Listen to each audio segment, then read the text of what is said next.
Olá, pessoal. Me chamo Suzy, sou aluna do mestrado PPG-DR da UTF-PR. Eu vou apresentar hoje um texto do Michel Calon, por uma nova abordagem na ciência da inovação e do mercado, papel das redes sociotécnicas. Esse texto ele faz parte da disciplina de epistemologia socioambiental. Então, Michel Calon, ele é professor de sociologia na École des Mines del País e investigador no Center for the Sociology of Innovation. Então, a principal teoria do Michel Calon é a teoria Tor-Rede, a qual ele elaborou juntamente com Bruno Latour e John Long. Essa teoria consiste na progressiva constituição de uma rede na qual os atores humanos e não humanos assumem identidades de acordo com as suas estratégias de interação. As qualidades e identidade dos atores são definidas através do processo de negociação entre esses atores, ambos encarados como variáveis na análise da atividade científica. Então, a intenção do Michel Calon é superar essa oposição que existe entre inovação e tradição. Então, ele quer mostrar que existe compatibilidade entre ambas. Ele inicia o texto fazendo algumas colocações, algumas indagações. Será que existe uma contradição insuperável entre a inovação e a manutenção da tradição? Será que a entrada do mundo moderno implica em que percamos nossa identidade? Será preciso trocar um passado do qual nos nutrimos por um futuro problemático e incerto? Então, ele inicia já falando que existe compatibilidade, sim, entre inovação e tradição, e a inovação não destrói a tradição, ela se nutre dela e se enriquece com ela. Então, a inovação apresenta no encontro de dois grandes processos de modernização. Primeiro, a entrada no mercado mundial e a adaptação à competição econômica, e o segundo é o recurso a uma ciência considerada fonte de progresso e eficácia. Então, na figura emblemática da inovação, ela é vista como arma econômica e vontade de progresso, né? Modernizar a sociedade significaria se integrar no mercado mundial, apostando na ciência e no progresso técnico. Então, não teríamos escolha. Para sobreviver, seria necessário, preciso aceitá-la da forma que ela aparece. Então, ele fala que essa visão é uma visão paralisante de inovação, pois o homem teria que se curvar às exigências da inovação, né?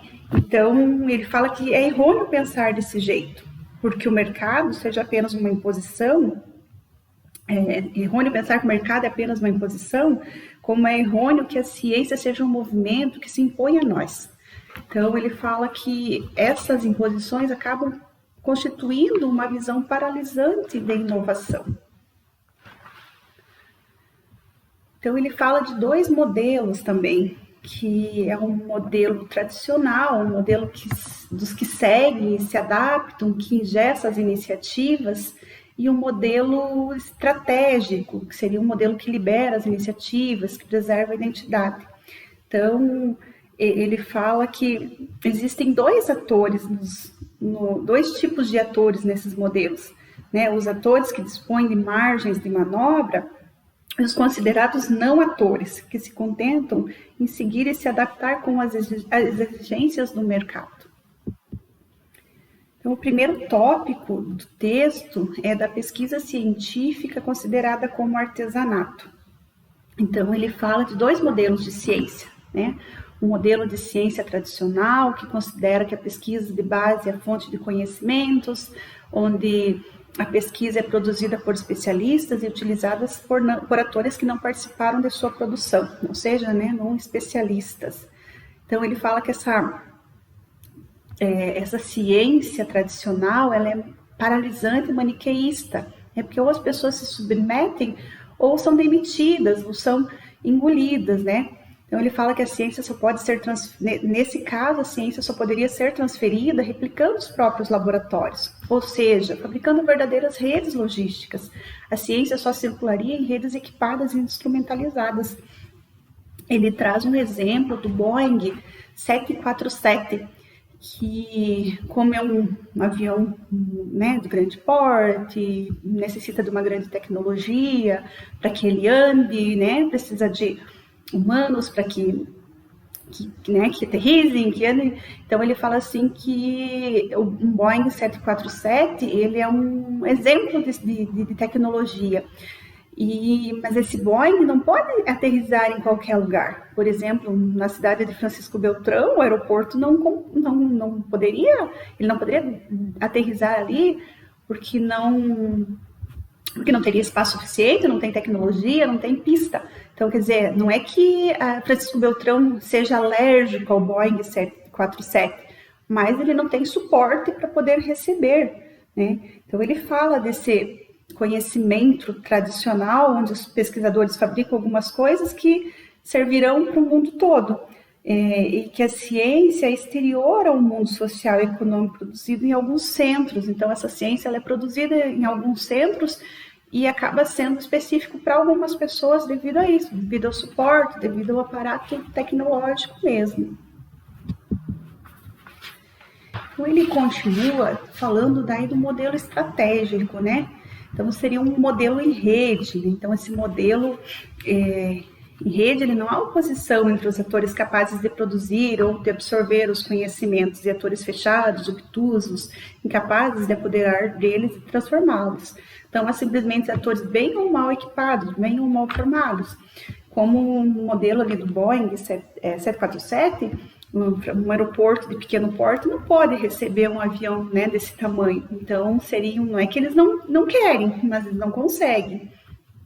Então, ele fala que nesse modelo estratégico, permite-se ações estratégicas, né? A ciência ela é vista como um saber fazer, né? Uma ciência de práticas e experimentos, né? Onde competências são incorporadas, existe gosto pela ação voluntária, e a teoria do iceberg, ela compactua com isso, com uma teoria do iceberg, né? Que a pontinha é só o que aparece, que é muito mais do que isso, né?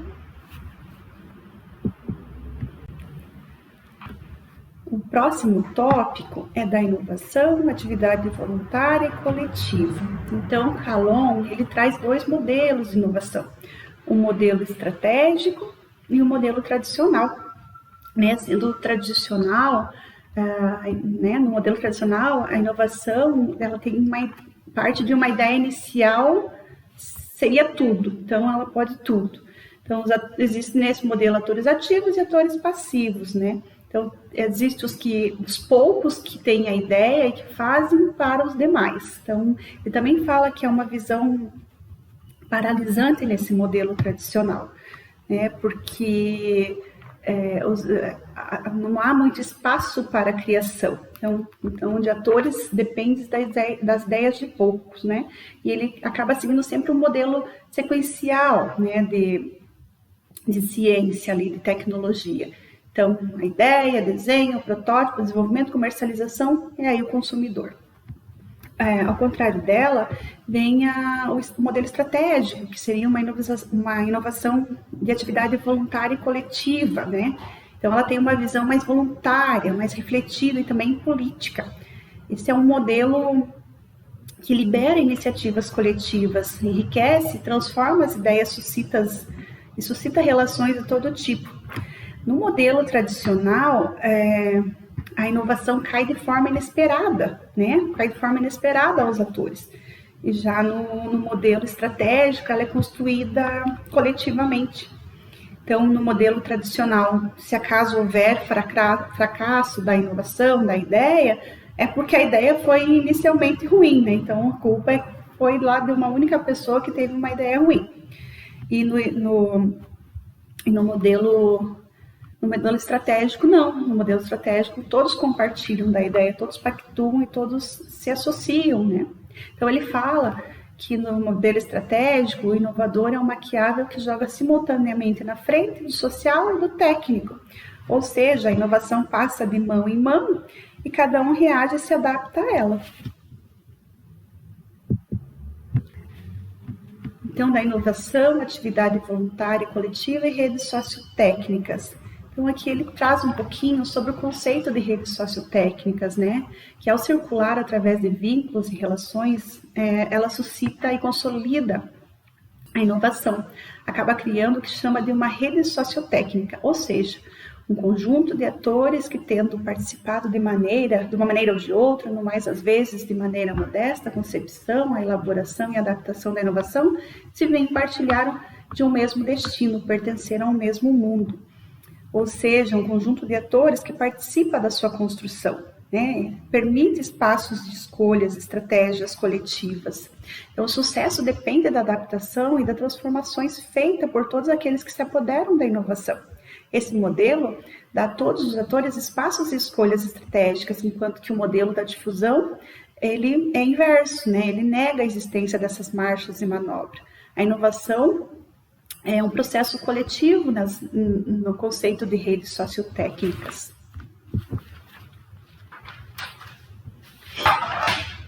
Então, um outro tópico é o tópico do mercado autorregulador e o mercado construção social. Então, ele fala que esse mercado, existem dois modelos de mercado, né? Seria o tradicional e o estratégico. O tradicional, ele corresponderia ao mercado autorregulador.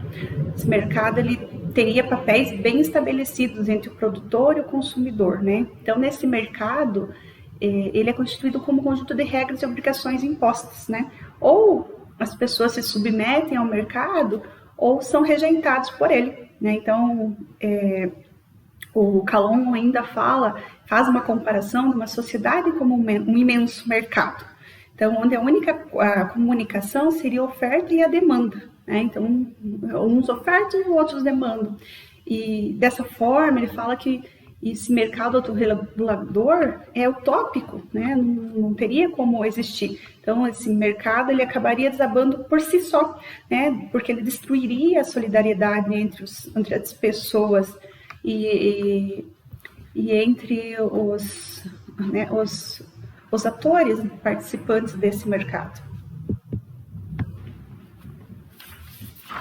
Ele fala ainda que o mercado autorregulador ele é paralisante, já que ele impõe que todos os esquemas sejam conhecidos e discrimina entre aqueles que vão poder tomar parte nele e aqueles que não terão meios para isso. Aí tem o mercado estratégico também, o mercado estratégico como construção social, né? Então, esse mercado ele resulta de um processo de aprendizagem e de formatação. Então, é um mercado que está em constante emergência. Os atores colaboram para edificá-lo, então existe essa construção coletiva, né? Então, sendo o mercado é uma construção e uma reconstrução permanente, é uma construção coletiva que supõe negociação, interação e aprendizado. Então, esse tipo de mercado, ele não corta os braços dos atores, né? Pelo contrário, eles escrevem a história junto. Então, essa história ela é escrita coletivamente. Daí melhora os resultados, daí suprir as necessidades dos atores dele, dos atores integrantes dele. No final, o Michel Calon ele faz algumas colocações entre o local e o global, né? A oposição paralisante, né? Que o que é global, o que é local não pode ser global. Então ele fala que a tensão é constitutiva do mundo moderno. A noção de rede tem uma vantagem considerável. Ela permite sair desse dilema sem por isso escorregar nenhuma dialética duvidosa. Então, a rede permite passar sem solução de continuidade do local ao global, do micro ao macro. Pode-se valorizar no patrimônio regional e no mesmo movimento participar da construção de uma rede mundial. Então, o mundo moderno ele cria espaços comuns, anulando as diferenças. A rede permite passar do local ao global, e vice-versa. Outra antinomia é a questão dos fortes, dos fracos, né? Tem essa questão, tendência de opô-los como duas categorias antinômicas, né? E para o Michel Calon, a rede permite sair dessa contradição. A força seria o acúmulo de fraquezas. O que faz com que a rede seja forte é o fato de cada ponto da rede se apoiar nos outros pontos da rede. E é porque a rede local adiciona junto a essas fraquezas umas outras que ela engendra força. Trata-se de fazer alianças e criar relações. Então ele fala, né, que política é isso, a arte de compor redes, de ligar pontos uns com os outros, de tal maneira que o coletivo tira sua grandeza da adição das fraquezas singulares. Então, a junção de fraquezas cria força, né? Segundo a Michel Calou. Outro impasse que ele descarta é a questão dos que sabem e os que não sabem, os que concebem e os que usam. Então, a noção de rede, ela nos tira esse impasse. Na rede, os ajustes são feitos localmente, gradualmente, ponto a ponto, e as direções a serem seguidas, vias a serem tomadas, emergem desses ajustes locais. O mapa não existe, ele se forma à medida que se avança. A rede representa uma terceira via, a que reconcilia modernização e tradição, a que torna compatíveis a ação individual e projetos coletivos. Então, essa questão de rede seria uma terceira via, né? A que concilia a modernização e a tradição, a que torna compatível a ação individual e projeto coletivo, e a que nos faz entrar em um mundo que partilhamos pacificamente com as coisas que criamos. Então, pessoal, essas são as considerações que eu achei mais importantes do texto, eu gostaria, né, de compartilhar com vocês. Indico que vocês leiam o texto, é um texto bem bacana, não é um texto longo, mas é um texto bem bacana, assim, bem de fácil leitura. Agradeço e espero ter contribuído com as colocações. Obrigada.